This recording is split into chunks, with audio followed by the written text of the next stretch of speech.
দুই সহস্রাধিক মানুষের তাজা প্রাণ আর অন্তত হাজার দশেক মানুষের অঙ্গহানির এক রক্তক্ষয়ী যুদ্ধ থেকে মাত্র মাস তিনেক দূরে দাঁড়িয়ে আজকের কথাগুলো বলছি। শহরের রাস্তায় এখনো শহীদ ওয়াসিমদের রক্তের ছোপ ছোপ দাগ লেগে আছে।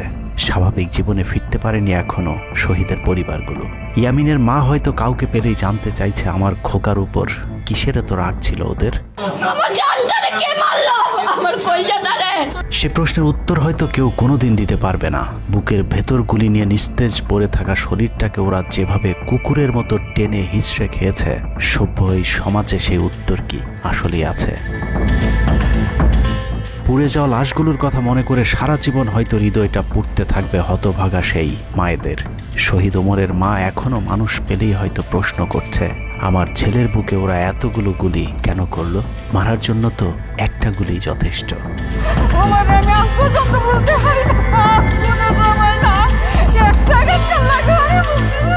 তৃষ্ণা পেলে মুগ্ধের মায়ের হয়তো কানে বেজে উঠবে, পানি লাগবে, পানি।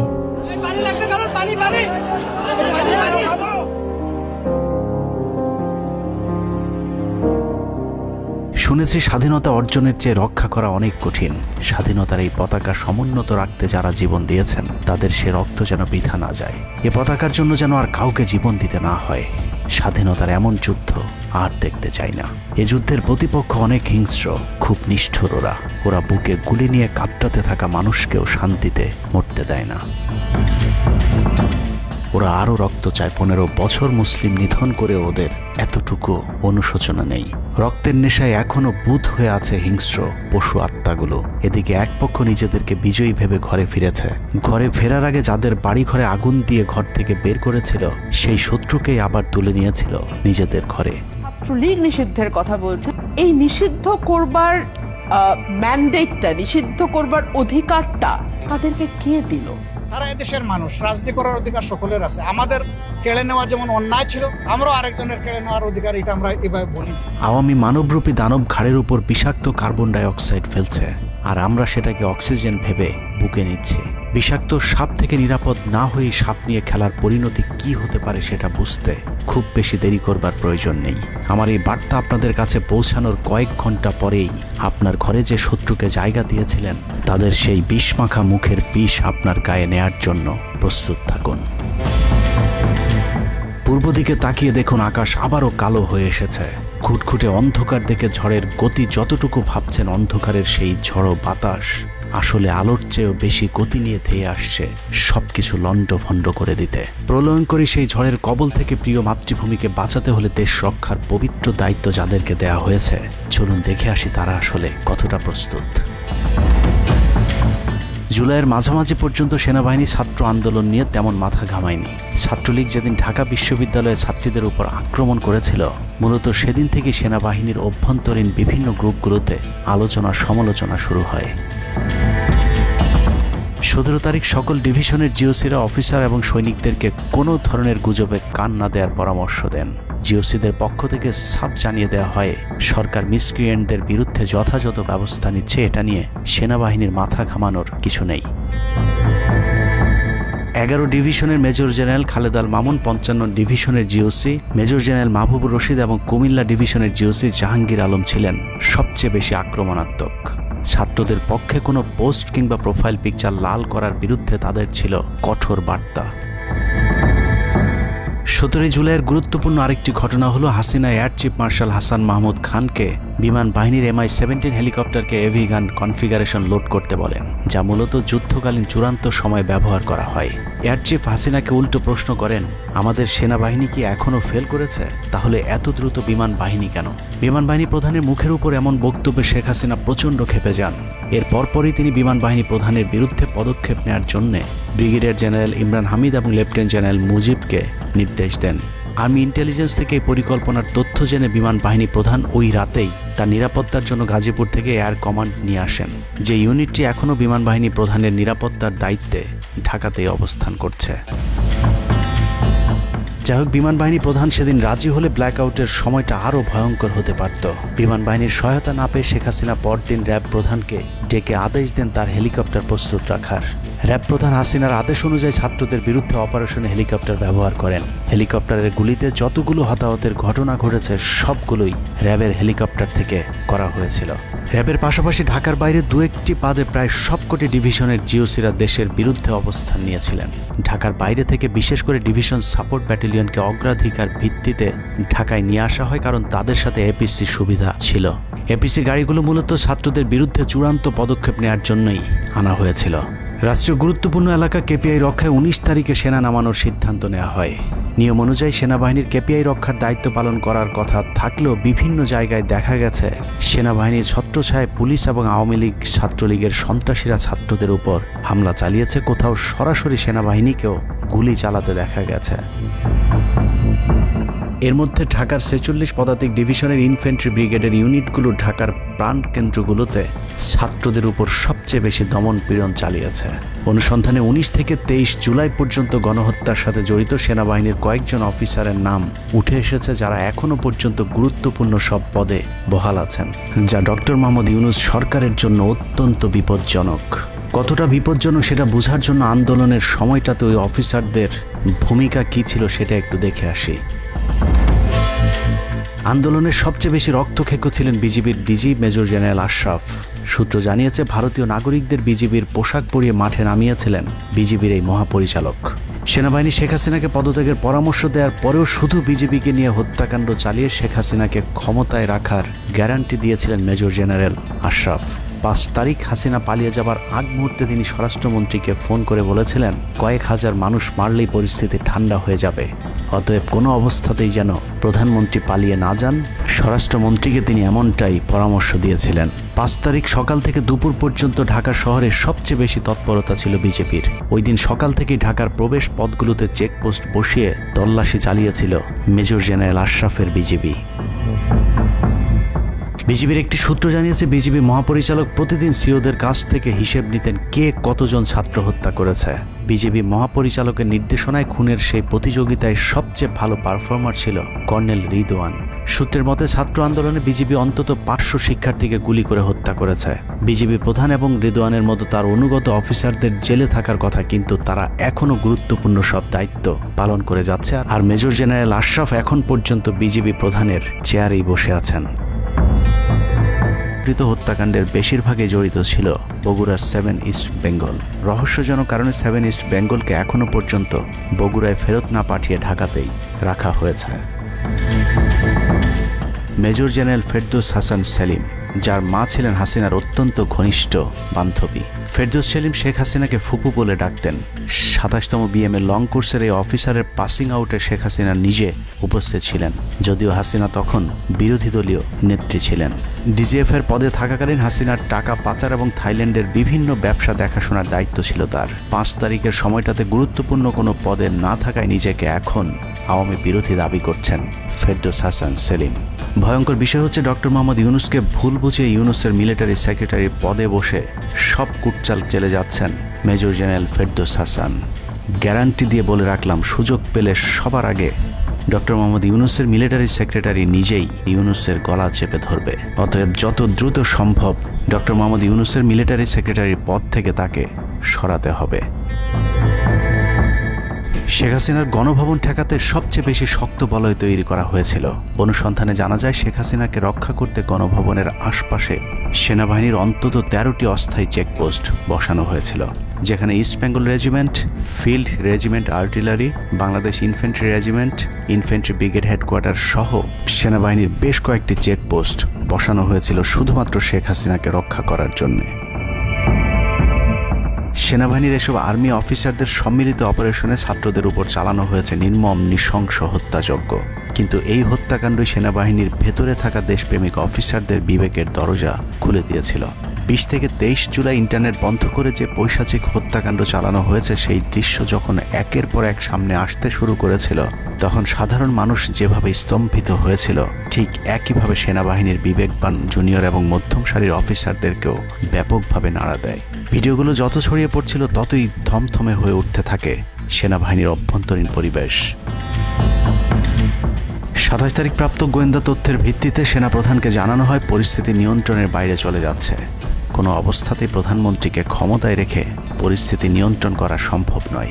গোয়েন্দা ওই রিপোর্টে আরও জানানো হয়, সেনাবাহিনীর ভেতরে বিদ্রোহের আশঙ্কা দেখা দিয়েছে। বিশেষ করে মধ্যম সারি এবং জুনিয়র অফিসারদের ভেতর ব্যাপক অসন্তোষ লক্ষ্য করা যায়। একই রিপোর্ট প্রধানমন্ত্রীর অফিসকেও অবহিত করা হয়। সেই রিপোর্টের পরেও কঠোর অবস্থানে যাবার সিদ্ধান্ত নেওয়া হয় সরকারের পক্ষ থেকে।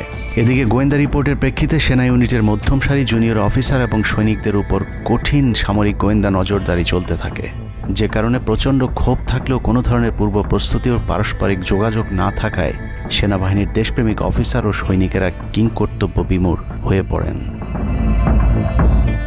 27-28 দুই দিন এভাবেই টান উত্তেজনার মধ্য দিয়ে কেটেছে। 29শে জুলাই শেখ হাসিনাকে পরিস্থিতি সম্পর্কে ধারণা দিতে সেনাপ্রধান সারা দেশের অফিসারদেরকে নিয়ে সেনা সদরের হেলমেটে একটি ভিডিও টেলিকনফারেন্সে দরবার গ্রহণ করেন। সেই কনফারেন্স অপারেটরের অসাবধানতাবশত স্ক্রিনে হঠাৎ করে ক্যামেরা টার্ন অফ করা HPM নামে একটি বক্স ভেসে উঠেছিল। এরপরে উপস্থিত অফিসারেরা হাসিনার উপস্থিতির বিষয়টি বুঝে ফেলেন। অনেকের ধারণা শেখ হাসিনা উপস্থিত আছেন এটা বোঝাতেই HPM বক্সটি সবাইকে দেখানো হয়েছিল, যেন কেউ কোনো ধরনের অভিযোগ করতে না পারেন। কিন্তু সবাইকে অবাক করে বেশ কয়েকজন অফিসার তাদের ক্ষোভের কথা জানান। এর মাঝে রাজশাহী CMH এর একজন মেজর র্যাঙ্কের নারী চিকিৎসক 19 থেকে 23 তারিখ পর্যন্ত চলা ছাত্র হত্যার বিভীষিকাময় বর্ণনা তুলে ধরে আবেগী এক বক্তব্য দেন। সূত্র জানিয়েছে, এ সময় সেনাবাহিনীর কয়েকজনকে কাঁদতে দেখা গেছে।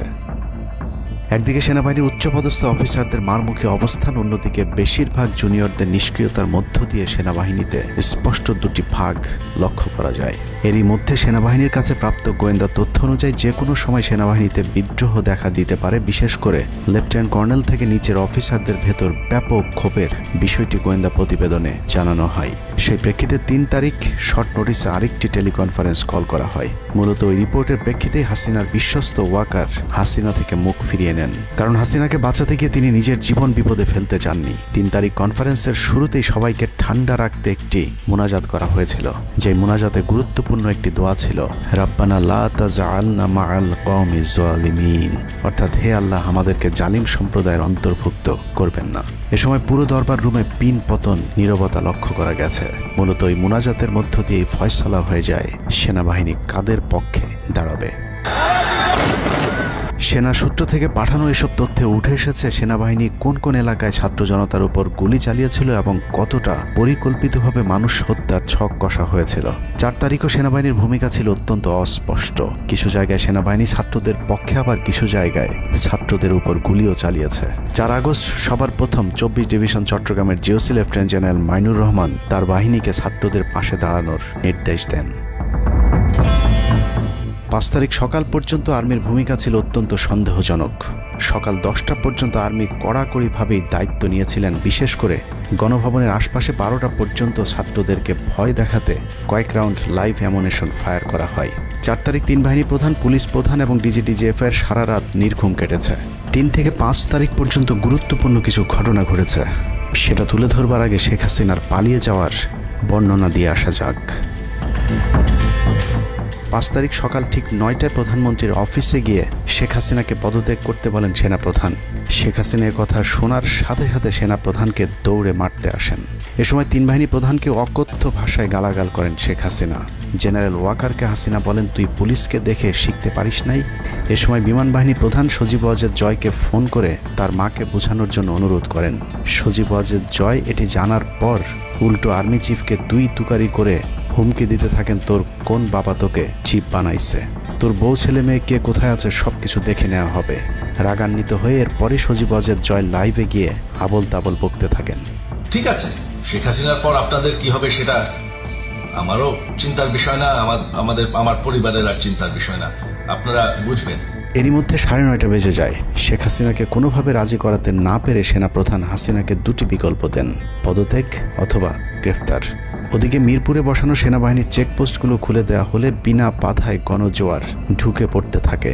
মবটি যখন গণভবন থেকে মাত্র 20 মিনিটের দূরত্বে চলে আসে, এ সময় সেনাবাহিনী এক প্রকার জোর করে শেখ হাসিনাকে পদত্যাগপত্রে সই করান। এ সময় SSF-এর 2-1জন এগিয়ে আসতে চাইলেও সেনাপ্রধান হাত ইশারা করলে তারা জায়গায় দাঁড়িয়ে থাকেন। পদত্যাগের পর শেখ হাসিনা জাতির উদ্দেশ্যে ভাষণ দেওয়ার অনুরোধ করলে সেনাপ্রধান হাসিনাকে বলেন, জীবন বাঁচাতে চাইলে দ্রুত গাড়িতে গিয়ে উঠুন, জনগণ গণভবনে ঢুকে পড়ছে। সেনাবাহিনীর মতে শেখ হাসিনা সেদিন মাত্র 5 মিনিটের জন্য বেঁচে গিয়েছেন, তা না হলে জনগণ তাকে ধরে ফেলত। হাসিনাকে গণভবন থেকে উদ্ধার করে বিমানে ভারত পাঠিয়ে দেওয়ার জন্য মোট 3টি রুট প্ল্যান করা হয়েছিল। প্ল্যান এ, গণভবন থেকে গাড়ি বহরে বিমান বাহিনীর ব্লু স্কাই স্কুলের গেট দিয়ে তেজগাঁও বিমানবন্দরে ঢুকে ঢাকা সেনানিবাসে প্রবেশ এবং তারপর বিএএফ বেস দিয়ে বিমান বাহিনীর রানওয়েতে প্রবেশ। সেখান থেকে বিমান বাহিনীর C-130 যে বিমানে ভারতে উড্ডয়ন। দুর্ভাগ্যজনকভাবে ততক্ষণে বিপ্লবী জনতার শেওড়াপাড়া রাস্তা দিয়ে বিমান বাহিনীর ব্লু স্কাই স্কুলের গেট ক্রস করে আগারগাঁও চৌরাস্তা পর্যন্ত চলে এসেছিল। ওদিক দিয়ে ক্যান্টনমেন্টের জাহাঙ্গীর গেটও ছাত্র জনতার দখলে, তাই গণভবন থেকে গাড়িতে করে ঢাকা সেনানিবাসে ঢোকার সব পথ বন্ধ হয়ে গিয়েছিল, যে কারণে প্ল্যান বি অবলম্বন করতে হয়েছিল হাসিনাকে উদ্ধারকারীদের। প্ল্যান বি অনুযায়ী গণভবন থেকে বিমান ঘাঁটিতে যাওয়ার তখন একটাই পথ বাকি ছিল, তা হলো হেলিকপ্টারে যাওয়া। বিমান বাহিনীর MI-17 হেলিকপ্টার চন্দ্রিমা উদ্যানের পাশে বাণিজ্য মেলার মাঠে এসে অবতরণ করে। খুনি হাসিনা চন্দ্রিমা উদ্যানের পাশের রাস্তা দিয়ে বাণিজ্য মেলা মাঠে প্রবেশ করে এবং সেখান থেকেই হেলিকপ্টারে করে বিমান বাহিনী ঘাঁটিতে নিয়ে যাওয়া হয় তাকে। সেখানে গিয়ে তারেক সিদ্দিকী এবং সালমান এফ রহমানের জন্য কিছুক্ষণ অপেক্ষা করে শেখ হাসিনা। তবে শেষ পর্যন্ত সালমান এফ রহমানের পৌঁছাতে দেরি হয় শেখ হাসিনাকে নিয়ে কোনো গন্তব্য ছাড়াই 10টা 45 মিনিটে উড়াল দেয় বিমান বাহিনীর C-130 জুলিয়েট বিমানটি। সাধারণত বিমানের রুট ব্যবহারে কোড ব্যবহার করতে হলেও সেটা করেনি। রাডার ফাঁকি দিতে জীবনের ঝুঁকি নিয়ে এই পদ্ধতি অবলম্বন করা হয়েছিল। ফুল ফুয়েল লোড করা হয়, ভারতে যদি জায়গা না হয় তাহলে যেন মধ্যপ্রাচ্যের কোনো দেশ পর্যন্ত চলে যাওয়া যায়। মোট 9 জন পাইলটকে নিয়ে বিমানে ওঠানোর পর কোনো ধরনের নির্দেশনা বা ম্যাপ প্ল্যানিং ছাড়াই পাইলটদেরকে বলা হয় টেক অফ করতে। বিমানটি প্রথমে যশোরের উপর দিয়ে কলকাতায় পৌঁছালে সেনাপ্রধান জাতির উদ্দেশ্যে ভাষণের ঘোষণা দেন, কিন্তু কলকাতায় ল্যান্ডিংয়ের পারমিশন না দিলে সেখান থেকে শেখ হাসিনাকে বহন করা বিমানটি চলে যায় আগরতলায়। আগরতলায় পারমিশন না পেয়ে আবারও দিল্লির দিকে উড়াল দেয়। সেখান থেকে দিল্লি গেলে সেখানেও রিফিউজ করা হয়। দিল্লি বিমানবন্দরে নামতে না দিলে অনিশ্চয়তা দেখা দেয় শেখ হাসিনাকে বহন করা বিমানটির ভারতে অবতরণ নিয়ে। বিমানের একজন পাইলটের বরাত দিয়ে জানা যায়, এভাবে উদ্দেশ্যহীনভাবে দীর্ঘক্ষণ ঘুরতে থাকার পর জরুরি অবতরণের সিদ্ধান্ত নেওয়া হয়। তবে জরুরি অবতরণের ঠিক আগ মুহূর্তে দিল্লির গাজিয়াবাদ এয়ারবেজে নামার অনুমতি পায় C-130 জুলিয়েট, যেখানে অজিত ধাওয়াল তাকে রিসিভ করেন। অবতরণে জটিলতার কারণেই 5 তারিখ সেনাপ্রধান জাতির উদ্দেশ্যে ভাষণ দিতে বারবার দেরি করছিলেন, কারণ তিনি নিশ্চিত হতে চাচ্ছিলেন শেখ হাসিনা ভারতে অবতরণ করেছেন। তারপরই বাংলাদেশের মানুষ মুক্তি পায় এক ফেরাউনের হাত থেকে।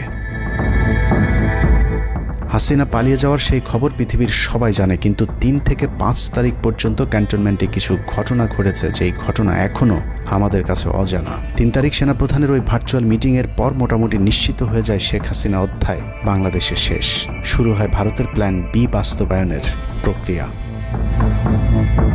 3 তারিখ রাতে আসিফ নজরুলের সাথে ডিজিএফআই কার্যালয়ের পাশের একটি ভবনে আসিফ নজরুলের ঘনিষ্ঠ বন্ধু major general Hamid, lieutenant general Mujib এবং মেজর জেনারেল ফেরদৌস সেলিমের একটি গোপন বৈঠক হয়, যেখানে ভারতীয় গোয়েন্দা সংস্থার 16 জন কর্মকর্তা উপস্থিত ছিলেন। মূলত 5 তারিখ শেখ হাসিনা পদত্যাগ করার পর করণীয় নির্ধারণ করতেই ওই বৈঠক অনুষ্ঠিত হয়। দীর্ঘ বৈঠক শেষে মোট 3টি বিকল্প নির্ধারণ করা হয়। প্রথমটি জরুরি অবস্থা জারি করে সেনাবাহিনীর হাতে ক্ষমতা দেয়া, দ্বিতীয়টি আসিফ নজরুলকে প্রধান উপদেষ্টা করে একটি অন্তর্বর্তীকালীন সরকার গঠন। অন্তর্বর্তীকালীন সরকারের ভেতরে যেন ভারতীয় বলয়ের লোকজন বেশি সংখ্যায় রাখা যায় সেটা নিশ্চিত করার ব্যাপারেও আলোচনা হয় বৈঠকে, এবং সেটা নিশ্চিত করতে আসিফ নজরুলের পেছনে সেনাবাহিনীর ওই অংশটির সর্বোচ্চ সাপোর্ট থাকারও নিশ্চয়তা দেওয়া হয়। মূলত আসিফ নজরুলকে সামনে রেখে সেনাবাহিনীর মাধ্যমেই দেশ চালানোর পরিকল্পনা করা হয়েছিল 3 তারিখের ওই গোপন বৈঠকে। 4 তারিখ 3 বাহিনী প্রধানের মধ্যে দফায় দফায় বৈঠক চলেছে। সেই বৈঠক থেকে সিদ্ধান্ত হয় 5 তারিখ সকাল 9টার মধ্যে শেখ হাসিনাকে চূড়ান্তভাবে পদত্যাগের বিষয়টি জানিয়ে দেওয়া হবে। এর পরপরই আসিফ নজরুলকে আবারও ক্যান্টনমেন্টে ডেকে আনা হয় এবং শেখ হাসিনার পদত্যাগের পর আওয়ামী নেতা কর্মীদেরকে যতটা সম্ভব নিরাপত্তা দেয়া, বেসরকারি বিভিন্ন প্রতিষ্ঠানগুলোতে যতটা সম্ভব আগের কর্মকর্তাদেরকে রেখে দেয়া এবং বিটিআর হত্যাকাণ্ড নিয়ে কোনো ধরনের পদক্ষেপ না নেওয়া সহ বেশ কিছু করণীয় ঠিক করে দেওয়া হয়। দীর্ঘ সেই আলোচনার কারণে 4 তারিখ সারা রাত ক্যান্টনমেন্টে অবস্থান করেছেন আসিফ নজরুল। তাৎক্ষণিক আসিফ নজরুলের কাঁধে 2টি দায়িত্ব দেওয়া হয়: আর্মির প্রতি সকলের আস্থা তৈরি করা এবং হাসিনার পদত্যাগের পরপর ছাত্রদেরকে সেনাবাহিনীর নিয়ন্ত্রণে নিয়ে আসা। কথা মতো আসিফ নজরুল 4 তারিখ রাত এবং 5 তারিখ খুব সকালে ক্যান্টনমেন্টে বসে ফেসবুকে তিনি 2টি পোস্ট করেন। পোস্টের প্রথমটি 4 তারিখ রাতে সেনাবাহিনীকে প্যাট্রিয়ট সম্বোধন করে করা হয়। যেন সেনাবাহিনীর প্রতি ছাত্র জনতার আস্থা বেড়ে যায় এবং পরেরটি সংখ্যালঘুদের বাড়িঘরে হামলা না চালানোর অনুরোধ করে পোস্ট করা হয়। দুপুর 12টার আগে আসিফ নজরুলের করা হিন্দুদেরকে নিয়ে ওই পোস্টে প্রমাণ করে আসিফ নজরুল আগে থেকেই জানতেন কিছুক্ষণ পর আসলে কি ঘটতে যাচ্ছে। আমরা এখন আর্মি চিফের সাথে একটা আলোচনায় আছি। আমি যতটুকু ওনার সাথে কথা বলেছি আমার কাছে মনে হয়েছে, আশা করছি আপনাদের জন্য অনেক বড় সুসংবাদ আসছে। বিজয়ের খবর আগেই জেনে যাওয়াটা সমস্যা না, কিন্তু সমস্যা হলো আসিফ নজরুল সবাইকে আন্দোলনের কেন্দ্রবিন্দু ঢাকা বিশ্ববিদ্যালয়ে যেতে না বলে ক্যান্টনমেন্টের সুখবরের অপেক্ষায় থাকতে বলেন। মূলত আসিফ নজরুলের ওই ফাঁদে পা দিয়ে ছাত্র জনতার জুলাই আগস্ট বিপ্লবের বিজয় হাতছাড়া হয়ে গিয়েছিল। ছাত্র নেতাদের সরলতাকে কাজে লাগিয়ে আসিফ নজরুল নাহিদ আসিফদেরকে সেনাপ্রধানের কাছে আসতে বলেন। নাহিদ, আসিফ, মাহফুজরা সেনাপ্রধানের কাছে যাবার আগে আসিফ নজরুলের প্রধান উপদেষ্টা হবার বিষয়টি চূড়ান্ত হয়ে যায়। সমন্বয়কেরা পৌঁছানোর পর সেনাপ্রধান তাদেরকে জানায় আসিফ নজরুল হচ্ছেন প্রধান উপদেষ্টা। কিন্তু ছাত্ররা ডক্টর মোহাম্মদ ইউনুসকে প্রধান উপদেষ্টা বানানোর দাবি করলে আসিফ নজরুল তাদেরকে জানায় ডক্টর ইউনুস প্রধান উপদেষ্টা হতে রাজি নয়। কিন্তু ছাত্র নেতাদের সাথে ইউনুসের আগে থেকে যোগাযোগ ছিল, যে কারণেই সেনাপ্রধানকে ছাত্ররা জানায় আমরা ডক্টর ইউনুসের সাথে একান্তে কথা বলতে চাই।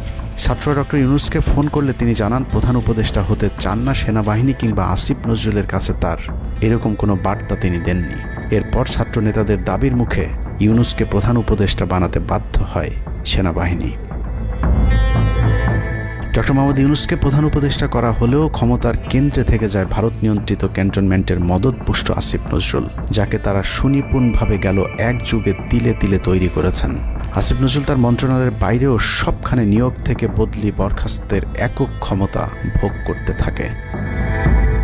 একদিকে সেনাবাহিনীর ছত্রছায়া আসিফ নজরুলের হাত ধরে ভারতীয় এজেন্টদেরকে গুরুত্বপূর্ণ সব পদে বসানো হচ্ছিল, অন্যদিকে চলছিল পুরো দেশ দখলের ভয়ঙ্কর ষড়যন্ত্র। কিন্তু ছাত্রদের চাপের মুখে আসিফ নজরুলের পরিবর্তে ডক্টর মোহাম্মদ ইউনুসের প্রধান উপদেষ্টা হবার বিষয়টি কোনোভাবেই মেনে নিতে পারেনি সেনাবাহিনীর ভারতপন্থী অংশটি, যে কারণে 5 তারিখ রাতেই একটি ব্যর্থ সেনাকুয়ের ষড়যন্ত্র করা হয়েছিল। 5 তারিখের পরপরই ইউনুসের একের পর এক ভারতীয় আগ্রাসন বিরোধী বক্তব্যে আতঙ্কিত হয়ে ওঠে ভারতীয় বলয়, যে কারণে 8 তারিখ শপথ নেয়ার আগেই ডক্টর মোহাম্মদ ইউনুসকে হত্যা করে সেনাকুয়ের আরেকটি চেষ্টা চালায় সেনাবাহিনীর ওই অংশটি। 8 তারিখ ডক্টর ইউনুসের নেতৃত্বে নতুন সরকার শপথের ঠিক আগ মুহূর্তে একটি সেনাকুয়ের চেষ্টা করা হয়। কুয়ের নেতৃত্ব দেন লেফটেন্যান্ট জেনারেল মুজিব এবং মেজর জেনারেল হামিদুল হক।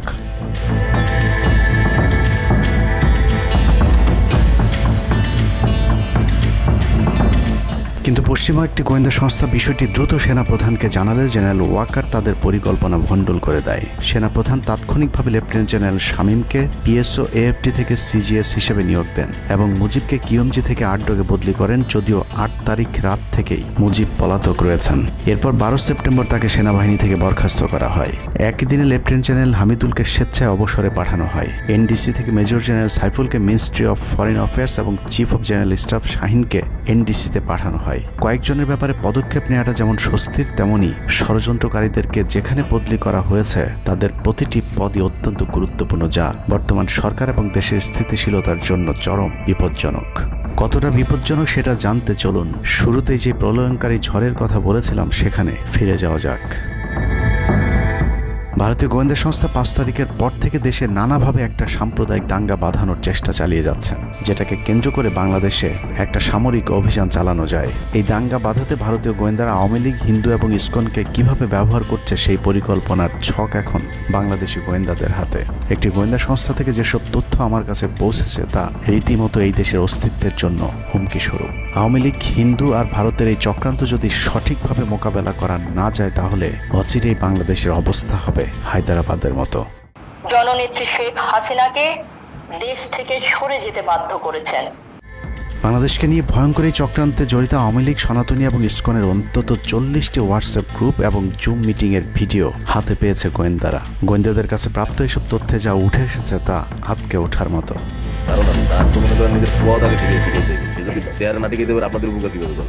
সেনাপ্রধান জামাত হলে এতদিন আওয়ামী লীগ বাইকে ফেলা দিত, ঠিক আছে? এটা তো আমাদেরও আওয়ামী লীগেরও একটা গেম হতে পারে, বলা যায় জামাত শিবিরের উপরে সব চাপা দিতে পারে, এটাও হতে পারে। এসব গ্রুপগুলোতে রীতিমতো বাংলাদেশের বিরুদ্ধে যুদ্ধের প্রস্তুতি চলছে। গ্রুপে তাদের সাথে সাবেক আওয়ামী লীগ সরকারের শীর্ষস্থানীয় নেতা থেকে বর্তমান সেনাবাহিনীতে চাকরিরত জেনারেল পর্যন্ত মাঝে মধ্যেই নাকি যোগ দিচ্ছেন। নানক ভাই থেকে শুরু করে আমাদের সুজিত দা, তারপর আরো অনেক টপ লেভেলের যারা মন্ত্রী, মিনিস্টার, প্রতিমন্ত্রী, তারপরে ইভেন কামাল ভাই। তো এখন বিষয়টা হচ্ছে যে ইভেন রাষ্ট্রপতির যে একেবারেই মানে কি বলে, তার যে একেবারে মানে রাইট হ্যান্ড সচিব, উনিও আমাদের সাথে 2 দিন জয়েন করছেন। তো এখন ওনারা আসলে ভালো হইতো, যারা যারা আসেন আসলে ভালো হইতো। অনেক আমাদের এখানে প্রায় 12 থেকে 13 জন আপনার এমপি এসে কথা বলেছেন, যেটা আপনারা জানেন না। ঠিক আছে, বাংলাদেশে একেবারে টপ লেভেল সামরিক বাহিনীর 4 থেকে 5 জন জেনারেল লেভেলের লোকজন ওনারা এসে এখানে বসে থেকে আমাদের লাইভ শুনে গেছেন। আমাদের প্রধানমন্ত্রী উনি নিজে এসে বসে থেকে গেছেন। গ্রুপের সবচেয়ে ভয়ঙ্কর তথ্য পাওয়া গেছে ভুয়া মুক্তিযোদ্ধা জেডাই খান পান্নার মেসেজ থেকে। আওয়ামী এই আইনজীবী শহীদ সাইফুল ইসলাম আলিফের হত্যাকাণ্ড নিয়ে চাঞ্চল্যকর তথ্য দিয়েছে জেডাই খান পান্না। একটি চ্যাটিংয়ে তিনি লিখেছেন, দাড়িওয়ালা উকিল বেশি হয়ে গিয়েছে, আরো 2-1টারে খেয়ে দাও, আদালতে আমরা আছি, এখন অল্প কয়েকদিন জেলে থাকলেও 30 তারিখের পরে পুরস্কার পাবা। আরেকটি মেসেজে তিনি লিখেছেন, সুযোগ হাতছাড়া হয়েছে তোমাদের কারণে, কালকে সব হয়ে যেত। পরিকল্পনা ছিল কুপিয়ে মারার পর হিন্দুদের বাড়িতে হামলা হলে ভারত থেকে ট্রুপ চলে আসবে। ওরা যেহেতু হামলা করেনি, তোমাদেরই উচিত ছিল নিজেরা নিজেদের বাড়ি ঘরে আগুন দেওয়া। পেছনের ঘটনা বাদ দিয়ে 30 তারিখের পরিকল্পনায় মনোযোগী হও সবাই। শহীদ আলিফ হত্যাকাণ্ড নিয়ে আরেকজন লিখেছেন, কালকে আদালতে একটা লাশ পড়বে, হিন্দু ভাইদের পাশে আমাদের সবাইকে থাকতে হবে, ব্রিগেড মেজরের কমান্ড মেনে চলতে হবে। 30 তারিখের কর্মসূচি নিয়ে গ্রুপটিতে সশস্ত্র যুদ্ধের মাধ্যমে দেশ দখলের ভয়ঙ্কর সব আলোচনা করার ভিডিও হাতে এসেছে আমাদের। তারা বাংলাদেশের অস্ত্রগুলি আছে, এই অস্ত্রগুলি কোথায় আছে আমার কাছে অলরেডি খবর এসেছে। আমি নিউজ দিচ্ছি গোয়েন্দাদের মাধ্যমে, তারা বলেছে 5000-এর বেশি তারা অস্ত্র আনছে, M60 রাইফেল, সাইবার রাইফেল আছে, 47 রাইফেল আছে, তাদের কাছে অত্যাধুনিক শটগান আছে। আলোচকদের একজন বলছিলেন, সাবেক এবং বর্তমান পুলিশের সমন্বয়ে 1700 অস্ত্রধারী গ্যারিলা প্রস্তুত করা হয়েছে 30 নভেম্বরের জন্য। আমরা ইতিমধ্যে কথা বলেছি, পুলিশ পার্টির কথা বলছি, পুলিশের অনেক কর্মকর্তা অতিরিক্ত আইন থেকে শুরু করে পুলিশ পার্টিরা এসে এসেছেন, ওনারা আমার সাথে কথা বলে আমাদের যোগাযোগ রক্ষা করছে। ঢাকা শহরকে কিভাবে ব্লক করা হবে সেই পরিকল্পনাও করা হচ্ছে এসব জুম মিটিংগুলোতে। আমাদের কাজে হলো আব্দুল্লাহপুর, আব্দুল্লাহপুর, আশুলিয়া, টঙ্গী আছে, আমরা উত্তরা ওইটা একটা ব্লক দিবেন, তাহলে আমরা খুব সহজে আমাদের কাজ সফল করব। সশস্ত্র যুদ্ধের জন্য পুরো দেশকে মোট 10টি বিভাগে বিভক্ত করা হয়েছে, যেখানে একজন করে ব্রিগেড মেজর নিয়োগ দেওয়া হয়েছে, যাদের সবাই দেশেই অবস্থান করছেন। এর মধ্যে গ্রুপে প্রাপ্ত জেডাই খান পান্নার নম্বরটিতে মেসেজ পাঠানো হলে মুহূর্তেই সাড়া দেন তিনি। কল করতেই গড় গড় করে সবকিছু স্বীকার করেন। জেডাই খান পান্না, জি আমি তাই। 30 তারিখ 50 থেকে 80% পুলিশ, আনসার, এমনকি সচিবালয়ের আমলারাও তাদের পক্ষে মাঠে নামবে বলে স্বীকার করেন গেরিলা আক্রমণের পরিকল্পনাকারী জেডাই খান পান্না। আপনারা কি কোনো গেরিলা ইনভেশন হামলা করা যাবে? ঢাকার স্টুডেন্টরা যদি এখনো সাপোর্টার্স অর্গানাইজ হইতে নামে, এই অ্যাডমিনিস্ট্রেশনের 50% না 80% লোক নামে আসবে, পার্টিকুলারলি পুলিশ, আনসার এবং সেক্রেটারিয়েট থেকে। পালিয়ে যাবার আগে এই ভিডিও প্রচারের সাথে সাথে রাষ্ট্রদ্রোহিতার অভিযোগে তাকে গ্রেফতার করতে হবে, তাহলে চক্রান্তকারীদের আরও পরিকল্পনার তথ্য পাওয়া যেতে পারে। ভবিষ্যতে এ ধরনের ষড়যন্ত্র বন্ধ করতে গ্রুপে থাকা সকলের মোবাইল নম্বর এবং চেহারা দেখে শনাক্তের পর দ্রুত গ্রেফতার করতে হবে। সূত্র জানিয়েছে, ডিজিএফআই প্রধানের প্রত্যক্ষ তত্ত্বাবধানে চলছে এসব দেশবিরোধী তৎপরতা। আর্মিকে ম্যাজিস্ট্রেসি পাওয়ার দেয়া হলেও তাদেরকে ক্ষমতা প্রয়োগ করতে দেওয়া হচ্ছে না, যে কারণে আওয়ামী লীগ নেতারা বেশিরভাগ এখনও দেশে থাকলেও তাদেরকে ধরা হচ্ছে না। অতএব সেনাবাহিনীর উচ্চপদস্থ হাসিনাপন্থী অফিসারদেরকে দ্রুত সেনাবাহিনী থেকে সরাতে হবে। 5 তারিখ সেনাপ্রধান যে ভূমিকা রেখেছেন তার জন্য তিনি অবশ্যই প্রশংসার দাবিদার, কিন্তু সেনাপ্রধানকে প্রমাণ করতে হবে তিনি আসলেই নায়ক নাকি খলনায়ক। 5 তারিখের পরেও সেনাবাহিনীর গুরুত্বপূর্ণ পদগুলোতে রদবদল না করা এবং গুম খুনের সাথে জড়িত অফিসারদের বিরুদ্ধে কোনো ব্যবস্থা না নেওয়া সহ বিডিআর হত্যাকাণ্ডের বিষয়ে দৃশ্যমান কোনো পদক্ষেপ না নেওয়া খুবই সন্দেহজনক। সূত্র জানিয়েছে, সেনাপ্রধানের স্ত্রীর সাথে প্রতিনিয়ত শেখ হাসিনার যোগাযোগ রয়েছে। অতএব সেনাপ্রধানকে দ্রুত তার অবস্থান পরিষ্কার করে সেনাবাহিনীর গুরুত্বপূর্ণ পদগুলোতে নতুন করে নিয়োগ দিতে হবে। সেনাবাহিনীর জুনিয়র এবং মধ্যম সারির অফিসার এবং সৈনিকদের সবসময় দেশের স্বার্থে যুদ্ধের জন্য প্রস্তুত থাকতে হবে। মনে রাখতে হবে সেনাবাহিনী আমাদের আস্থার প্রতীক।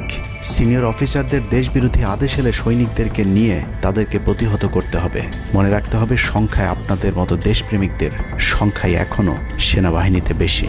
দেশের যে কোনো প্রয়োজনে সেনাবাহিনী যদি জনগণকে ডাক দেয় তাহলে এ দেশের প্রতিটি মানুষ জীবন দেওয়ার জন্য প্রস্তুত রয়েছে।